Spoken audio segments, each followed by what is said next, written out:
So would I recommend The Poet Empress? Absolutely. This book ended up being a 5-star read for me, and honestly, the more I sit with it, the more I appreciate what Shen Tao accomplished with this story. And I'd say you should read The Poet Empress if you like a slower paced, dark political fantasy story where court intrigue, morally great characters, unique magic systems, and very believable character growth and arcs are the main focus. This story follows Wei Ying. She lives in a world where women aren't able to read and her family is starving. She just lost her family member, and the only way that she can think of saving the people that she loves is by volunteering to become one of the crown prince's concubines. And when she gets to the palace, she realizes that everyone is hiding something.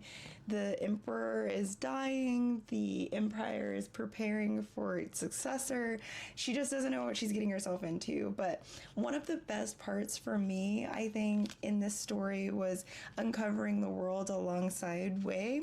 And so because of that, I won't go into much more detail, but I also have to give a shout out to the fact that Owl Crate was able to make a cover that looks like this. This is just amazing. Like, look at that. So this book is being compared to The Serpent and the Wings of Night and The Song of Achilles, and I'd agree to the fact that there are similarities in moments found in each of those books, but I disagree to say that the content is super similar. But there is a romance subplot in The Poet Empress, but I would never call this a romantasy, nor would I call it a, Greek retelling like The Song of Achilles. There's also no paranormal aspects in it like The Serpent and the Wings of Night. So this book is dark. There is violence and there are acts of non-consent to the body, so review the content warnings beforehand if you want to get into more detail. While I found some of the events to be hard to read, I did think that the author was able to not go into too much nitty-gritty detail about describing what's going on, and thankfully, none of those scenes felt like they were just there for shock. They were providing me more context to the overall story, and I thought it was smart and really refreshing. But I unfortunately have read a few stories like that where I just felt like the author was inserting their own personal desires into a story and it didn't really fit character growth or the main plot of the story. But I digress.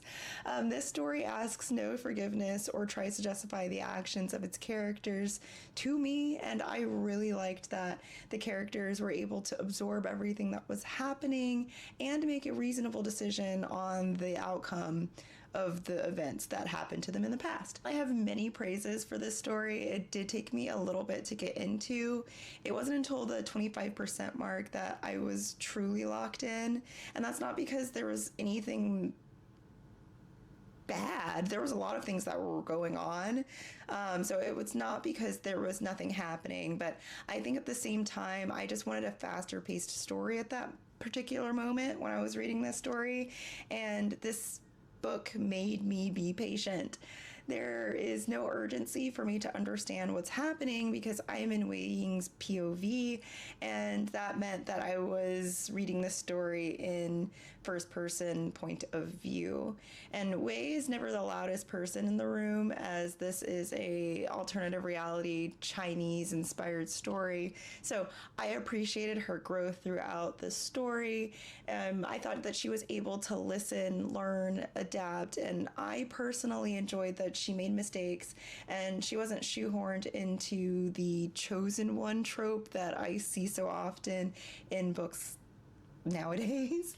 The magic system to me was very interesting. It was really unique. As you can see in this cover, there's a little hint of what the magic system could look like, and I like that it connected to the world itself in a way that if there was no magic, the whole story would just fall apart, in my opinion. But I also loved the dual audio narration and how that was delivered. The audiobook is about 15 hours and 43 minutes or so. So the narrators each gave such life to the characters, and I definitely will listen to other works by Catherine Chen and Eric Yang. So by the time I got to the ending, I absolutely loved it. And 400 pages later, and this is still one of my only 5-star reads of 2026. So I'd say that you should read The Poet Empress if you're not going into it thinking that this is a romantic fantasy. You should go into this book thinking that and knowing that it'll be a story that will reward you for your patience. This story has been out for a few months now, so if you've read this, let me know what you've thought or if you'll be adding this to your TBR. But like and subscribe if you want to see more videos like this or see more of him.